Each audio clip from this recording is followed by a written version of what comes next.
This is called Space Cows Struggle with Transitions to Factory Farming.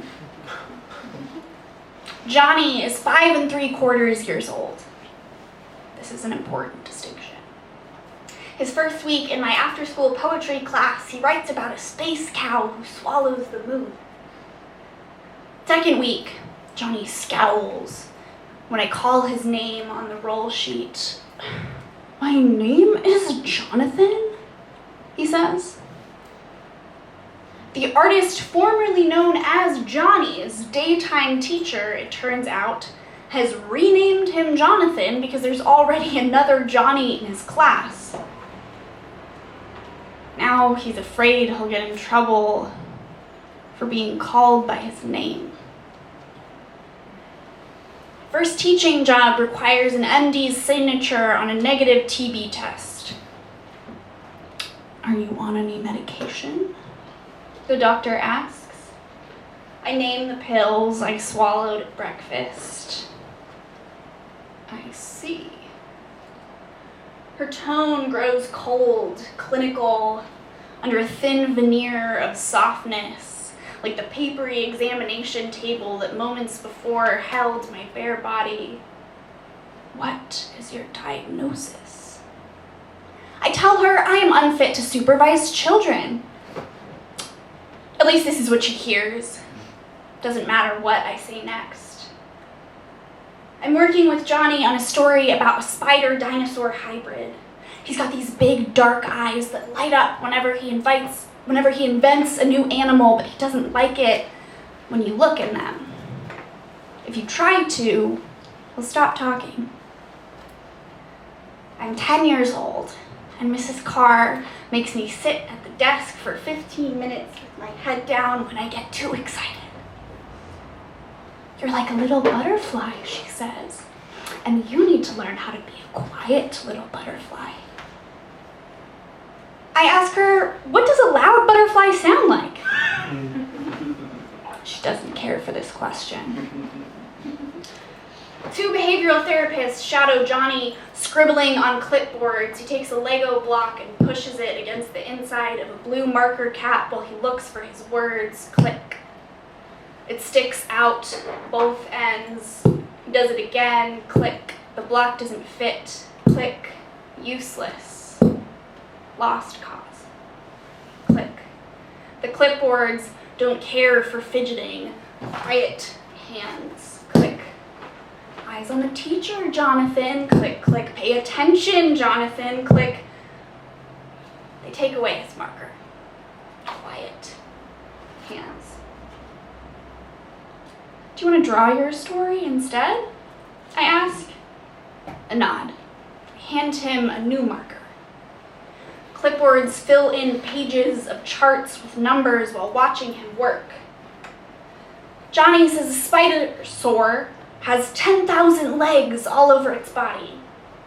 Johnny knows how to count to 10,000. They do not write this down. I'm 15 years old and I don't like the blue pills or the way they make my brain spin. Clipboards name me non-compliant. Oppositional to the point of pathology. Willfully defiant. Entitled. Immature. Something takes hold in my body like an itch. A restlessness. I am kneeling in wet shards before I remember deciding to break the glass. Left clipboard asks me to stand up. Takes my seat. Tiny shoulders tense. He knows he is being tested. They ask questions to help us assimilate. I'm dripping, shaking, bleeding, picking up the pieces of something that looks like it never fit in the first place. I catch my distorted reflection in a pinkish puddle on the floor. Useless. Lost cause. Clipboard interrupts Jonathan's question to ask, "How would you feel if you saw a dinosaur in real life?" Okay, but how would you feel if you had to abandon the creature you were imagining to answer unimaginative questions, assessing your ability to imagine shit?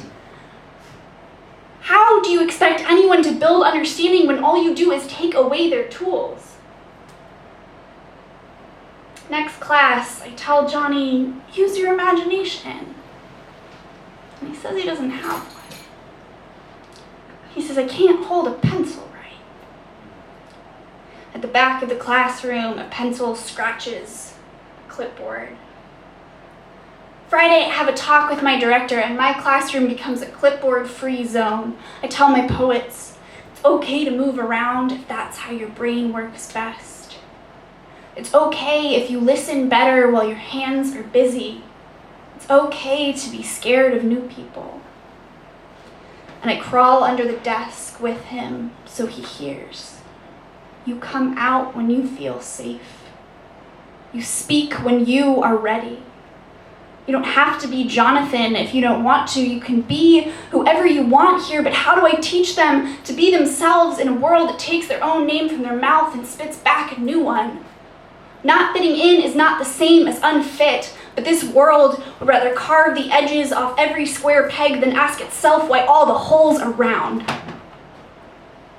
But I will teach them that we can paint portraits of ourselves with just words. Not one of them has to be a diagnosis. You can learn all the ways your brain will try to trick you and still trust yourself. And when it feels like this world has taken all that is left of you, I will be here to listen and understand and see you as you are. Here we can be whoever we want.